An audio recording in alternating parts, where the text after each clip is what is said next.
she flipped through the policies. That's all I had to go off of. And so I just got back to her. I was like, I could save you $100,000. I said, I don't say this lightly, but I can save you $100,000. We ended up saving 165. And that's a deal I would have walked away from the past.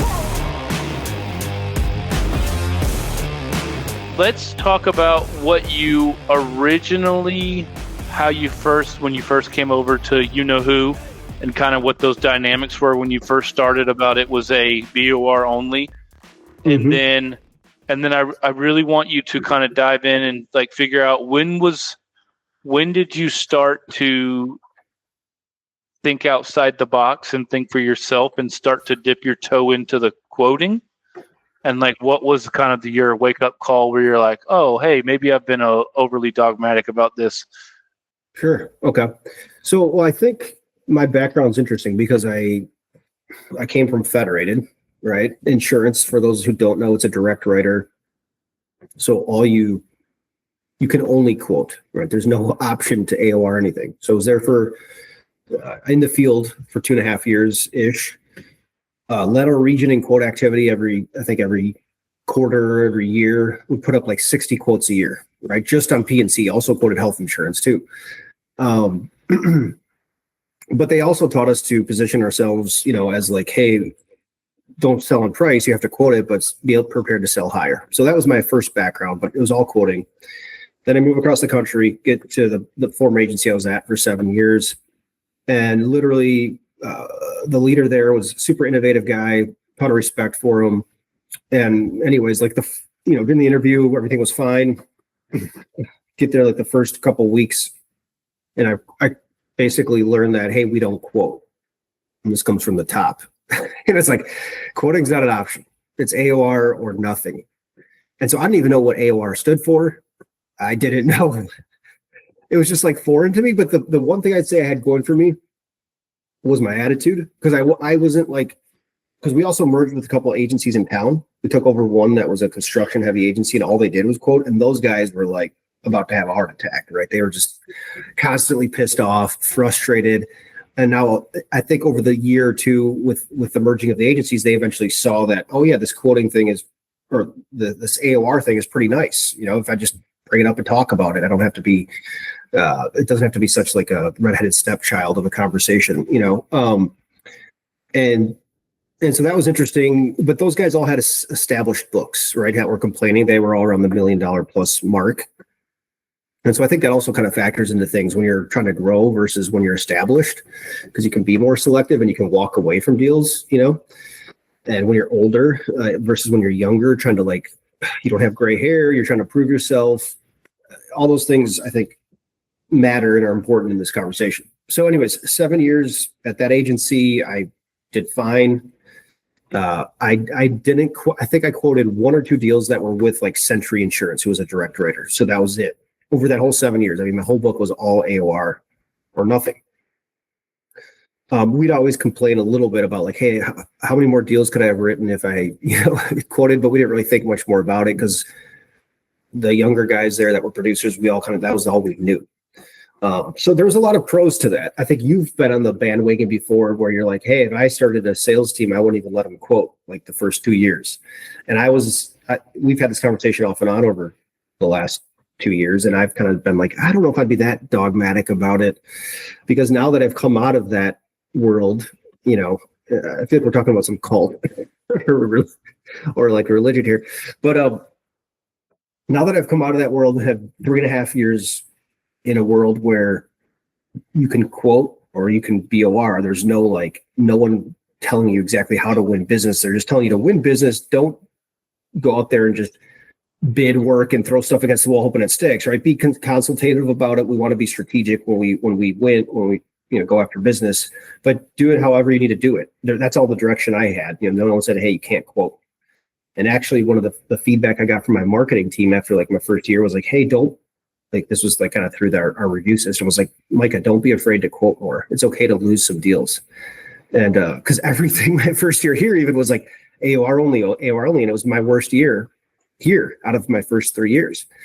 Surprisingly enough, it wasn't even a bad year. It was like 120 in revenue, but that was all. I think I quoted one of those deals that year only, but the rest was all AOR because I think you just approach every call differently too when it's AOR only. I think that's something we don't talk about enough is like you actually just push away so many prospects right off the bat if that's your mindset. And you don't realize you're even filtering them out. And you might say, that's a good thing. You're not wasting your time. And I would say, I disagree with you because I've seen it now the last 2 years that when you go into these you're having cold calls with people, they don't know you. All they know is quote, right? They don't know a better way. So give them some slack. Like, if someone came in there and told you how to do something totally different that you never really thought of, and it was a stranger that you're not working with, and you already got someone that's doing it the right way, right? Quoting, or you got an agent and some other agent comes in and says, hey, you got to do it this way. Just put yourself in the buyer's shoes for a second, right? I think that's what we don't do enough of. And again, I'm not saying you have, this is where kind of that experience comes in because it's, you want to be careful because you can get down the slippery slope of quoting everything, going after everything, and you're just wasting your time. But I would just say, go into your cold call, go into your first meetings with more of an open mind. And that's where I switched our whole framework on my cold calls, or at the end of my first meeting script. It used to be like, hey, like at Marsh, where I used to work, I used to say, this is how the game is played, right? And I explained it. And I said, and then I would see this puzzled look on the buyer's face and be like, well, what am I supposed to do then? And I said, well, here's what other companies are doing nowadays. They're moving away from quoting and they're just hiring an agent because they realize that that's the most effective way to do things. So I still say that kind of, but I'm more so saying like, what I say is, hey, let's just start with due diligence. I don't know, maybe your broker's doing a good job, right? This is how the game is played, but there's a different way to do this. You don't have to quote first. Let's see if quoting even makes sense.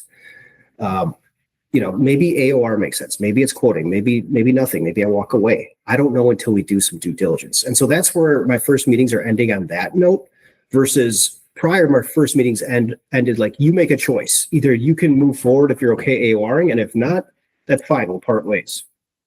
Right. And so I think that filtered out a ton of people.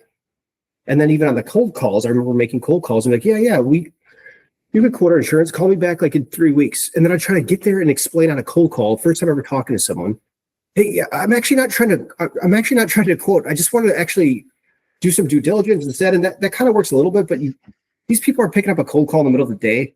And you're interrupting them. They never spoke with you before. You're trying to pitch a whole new thing. Like, just let them have their way on the call. You don't have to be right. So even if you're not planning on quoting, you don't have to tell them that. You don't have to sell and kick out a prospect right at the initial call. And then also, I think what I would do is I would filter those people out. Like, they're a quoter. Now on to the next one. So I think I'm talking a lot. I don't know. You can maybe chime in here. Is what I'm saying making sense? No, 100%. I was just thinking if we were to go back in time and you were to listen to maybe like episode 5 or 6 or 7 of this podcast, you would be arguing with yourself. Yeah. And so it's just funny how things come full circle. I guess at what point was it, maybe year 2, when you literally doubled or tripled what you had ever done in a year before, when you started quoting a few deals that you realized that, all right, maybe I've had this thing wrong? Yeah. So it was year 1, I did 120. Year 2, I did 275. Year 3, last year, I did 410. Right. So you've asked me before, what's the reason for your numbers increasing? And I can't put my finger on any one thing because I'm at a smaller agency. I have less markets. I'm at an agency. I was employee number 1 in a state across the country. So talk about like relationships and market presence. I didn't have any of that locally. And yet my numbers are way better. And it's not because I rolled my whole book over either. I only brought over a couple clients. So that, even if you take those out, my numbers were still double what I was doing at any year at a much larger agency. So I think one of the biggest things that I would attribute that to is being less dogmatic, being more open, and just being nimble, right? Like as a producer, having that authority or that ability to make your own decisions. Like what's best here?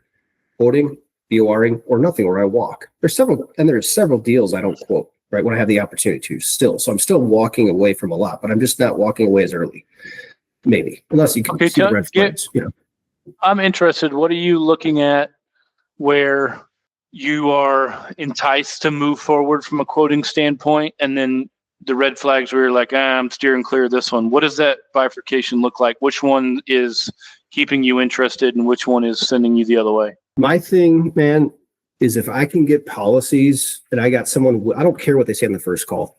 If they say, yeah, we bid every year, doesn't matter to me. If I can get policies in 5 minutes, I can look through those things. And this is the power of having a niche and having, a consistent prospecting profile you go after, because then you can look at policies really quickly and the markets, the pricing, and you could you could pretty much figure out, is this worth my time or not? Right. So I don't really even, the first, and then if we have a first meeting, it's more honestly cultural fit. Like if the person's a douchebag,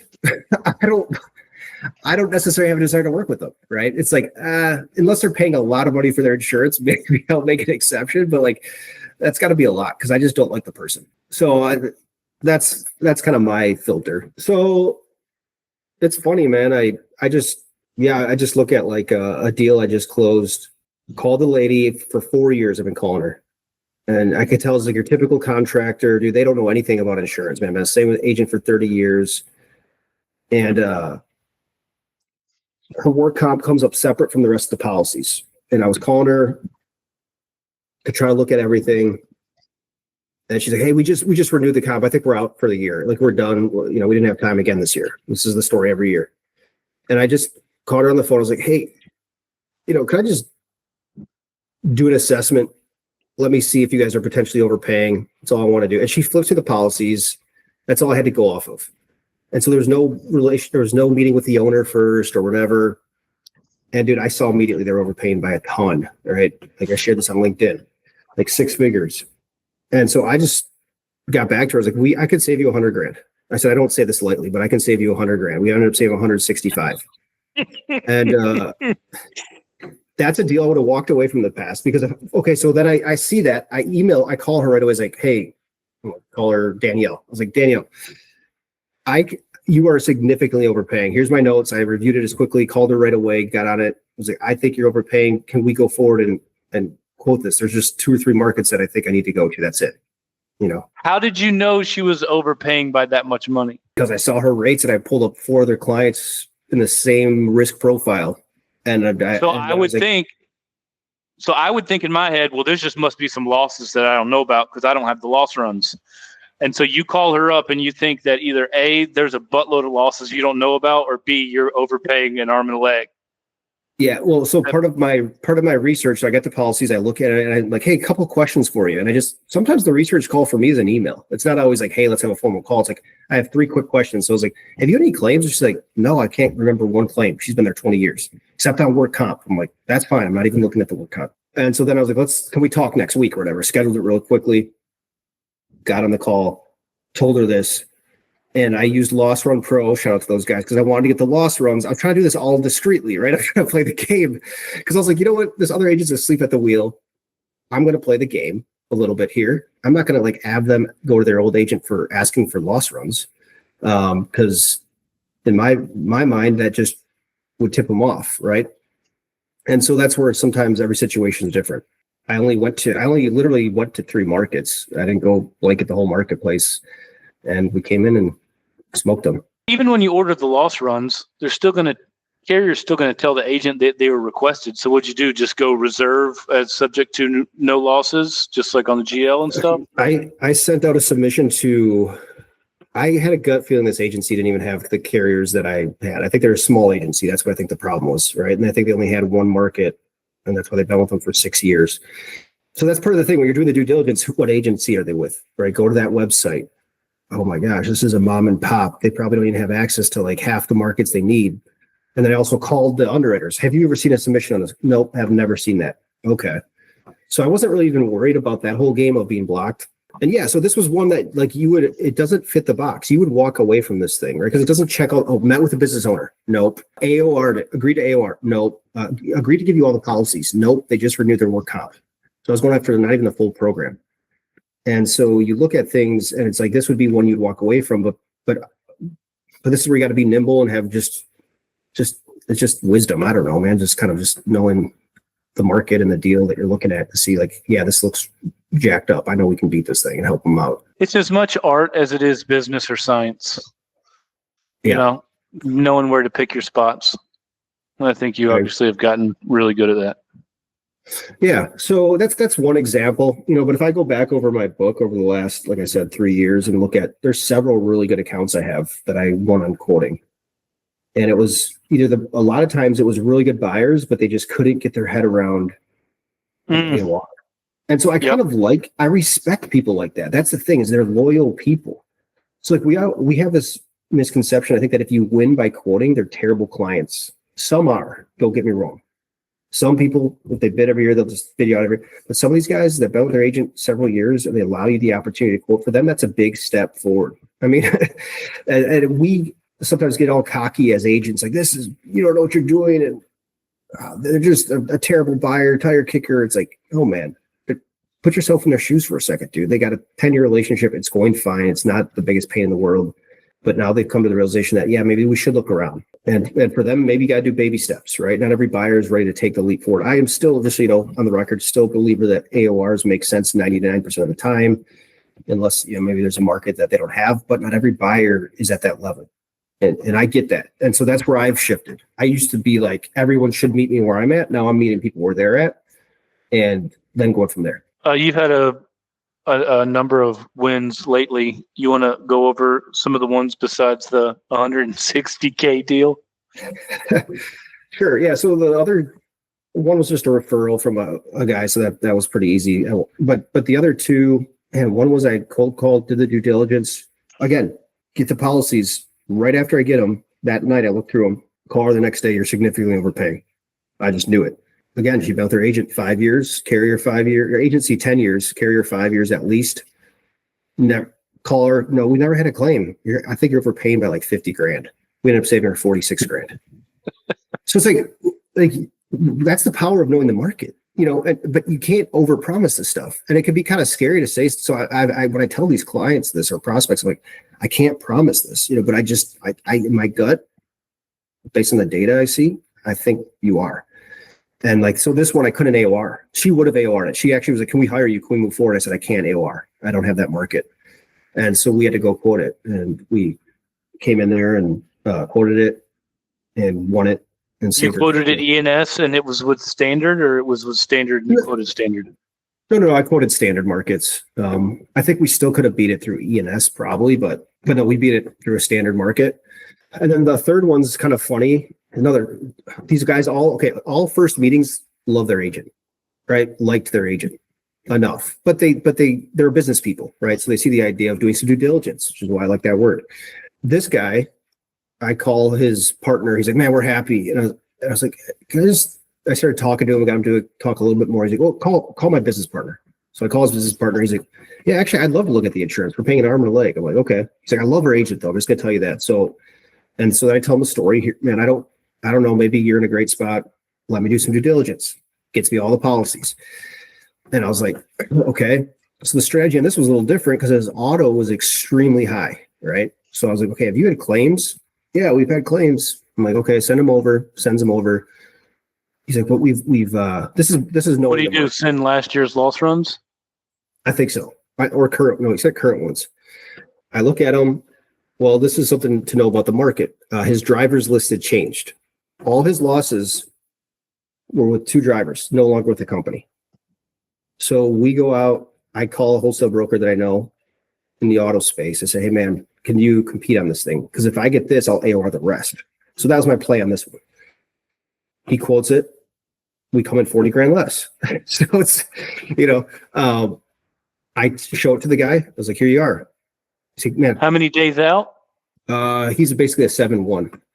And so I showed him this on March 13th. And then your broker quoted something out that far in advance? Well, because I said they're going to cancel. They'll cancel and they'll put this in place immediately. But I didn't know. I just needed the price to prove to this guy because I was like, I think because your driver's list has changed, I think it'll make sense.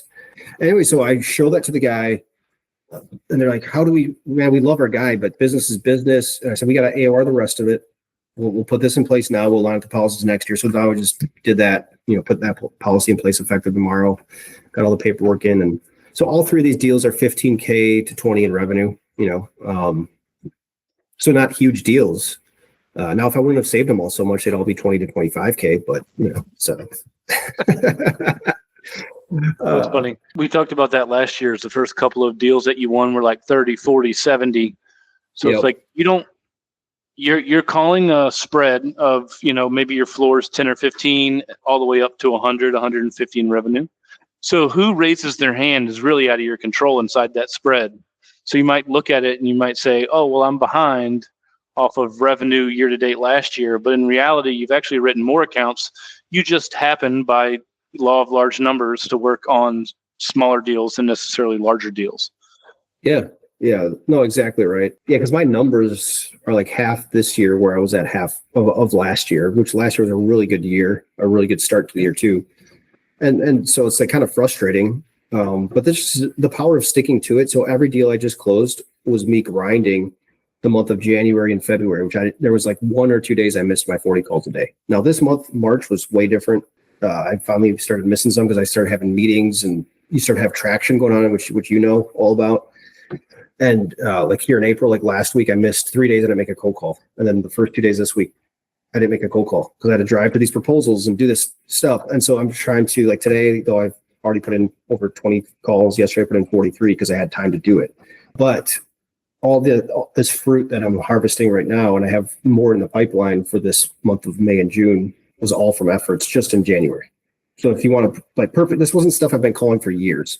I said that one deal, I've been calling the lady for years, but literally I call her once a year and she gives me the same story. She didn't know who I was. So it's not like these were deals I've been cultivating for months. These were just deals I started cultivating essentially since January. Calling out the 4 to 5 month time frame. Got to stick to it. I mean, I think to recap it all, it's just the word that comes down in my mind, or the couple words, is like being more of a chameleon, right? More of adapting to the situation. Not making clients come up to your level, but coming down and meeting your clients where they're at. I think those are all things that I've changed on, right? Dude, I think if you can just get policies, if you can get somebody, whether they love their agent or not, like I wrote this down, you said, I don't care what they say on the first call. I don't care if they love their agent or whatever. It's like, if they raise their hand and they're willing to send you policies, then it's worth your time to start exploring. Yep. So it's like, there's a guy in my office here and he swears by 70%. If he gets policies in his hands, his close rate's at about 70%. And he does the old school quoting. Wow. That's cool. Yeah. Because it's a lot of E&S, so you can like put the pieces together. I think which kind of underscores our talk track on cold calls also, which is like this whole due diligence framework where it's like what we do is help. What's due diligence, or what are you calling for? Hey, I help contractors answer a couple questions. A, am I overpaying? B, am I missing something, or is my broker missing something? And C, could I be doing something different that could make me more attractive in the market? And most contractors are frustrated with cost of their insurance. I come in and have a different way of evaluating things and answering those questions for you. That's why I was calling you. Well, what do you need? It's real simple. I'm not trying to quote. I don't need a ton of information. All I need is your policies to start. I can put that in an email to you. Okay. So the barrier of entry, you want to be frictionless. That's the other thing. Like, buyers are so busy. Insurance sucks. Make it frictionless. Make doing business with you, make doing a due diligence process frictionless as possible. And that's why I get questions about like, hey, don't you need loss runs? Like, yeah, in a perfect world, that'd be awesome, but it's not always possible. And that adds friction. So for me, that's kind of an optional thing. But I do talk losses. You have to bring it up in the meeting with them and be like, hey, what's going on with the losses? Have you had any? And getting just their verbal on that. Yeah. Shout out to Fred Zander here on his rant on LinkedIn. He said, rant time. One of my biggest pet peeves is the catchphrase everyone seems to be using, due diligence. And he just goes on, just basically it's a rant on due diligence saying, it's just words. And so I think, do you want to take full credit for making due diligence a thing in the industry? Because I never heard that. I'd never heard that word for my first 4 years. And then once the podcast started, then it just seems everybody's saying it. So I think you should just go ahead and just claim it and say, take a bow and take credit for it. Mike, in my LinkedIn, I think profile, like creator of due diligence for insurance. No, just make it your pronouns. Micah Solis, due/diligence. DUE.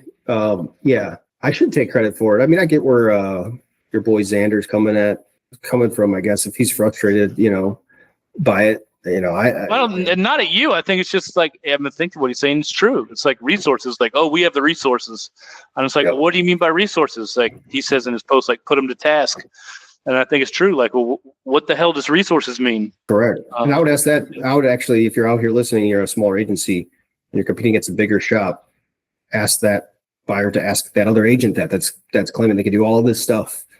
And be like, well, you're 20,000 in revenue. Do you know how much, their threshold's like 50 plus. I used to work there, right? So it's like, you can kind of poke holes in that real quickly. But yeah, no, due diligence. I mean, like I just explained, if you can explain it that way of what it actually provides, I think it's a ton of value. And I will take credit for using it. I got it from my days at, when I worked at Marsh, we had a private equity team, and they would ask us to do due diligence for these acquisitions. And all it was a freaking policy review. And they were calling it due diligence and charging $15,000. That these private equity companies would pay. And so I was like, so I had this thought like 4 or 5 years in, we're calling it Marsh 3D or whatever. And I'm not picking on Marsh. I love that company. I had a great time there. That's what I know. So we called it Marsh 3D, and we try to think of these sexy names. I think at my current agency, we call it the edge process, whatever. There's the blueprint process. And I'm just like, due diligence resonates with everybody. Why am I trying to say something like Marsh 3D to a CFO? Just call it, hey, due diligence, because that resonates with CFOs. So Fred, I would say, if you're listening, that's why I use it. That's why I started using it. That's the backstory of me starting to use it. And it would create conversations. It would spark curiosity on the phone. That's the power of using it. Fast forward to today. Yes, everyone's using it. I have a buddy at another large national 10 agency. He's like, man, dude, we were listening to your podcast or something, and everyone started telling us to use the word due diligence, right? So I can take a little credit for it, and I will. But I think, yeah, like anything, you could throw any word out there, but if you're not doing a good job of it, if you don't know the market, if you don't put the effort in, it doesn't have a lot of value. So, well, I'll take credit for the eye patch guy. You should. There's not a lot of value there, but I mean, who else has an eye patch guy, So, all right, well, let's end it there. Also, we just started after 2 years, finally we got an editor to start editing the podcast and creating little clips for us and all this stuff. So, hopefully you'll see the quality start to increase a little bit. Hey, before we go, we have to do this. Who do you got winning the Masters? Because today is I'm actually watching it right now. I'm not even joking. I set the TV, so the camera on my laptop is directly under the TV. So you think I'm looking at you, but I'm actually watching Ludwig Aberg hit his driver right now. What's he at right now? I have no idea. He's not playing very well. I'm gonna go Bryson DeChambeau.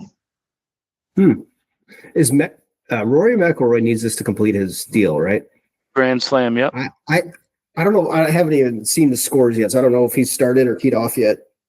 He did. He's playing right now. He's on like 5 or 6. What's he at? Even? So when I say I've been watching, I mean I've literally just been seeing the highlights. I haven't watched the screen. I haven't been giving you my attention. So I don't know what he's at. But I think he's kind of due for another major. He's won the Arnold Palmer recently a year ago. He's had a good year last year, playing strong. I think he's due. And the pressure seems to be less. He's out of the eye because Scheffler and all that. So I think he's due for one. I'd like to see it. I'd like to see it. All right. With that, everything's in the show notes. Producer Playbook's in the show notes. Link to the Max Revenue letters in the show notes. We'll be back on getting up a weekly newsletter. Just had a momentary hiatus there for a week or two. So we'll be back in business. Just a little bit of burnout. Too many irons and too many fires. And anyways, we'll be back to our normally scheduled programming of 1 pod a week and 1 newsletter a week and 1 YouTube a week. So with that, we appreciate it and bid you adieu. Adios. Adios.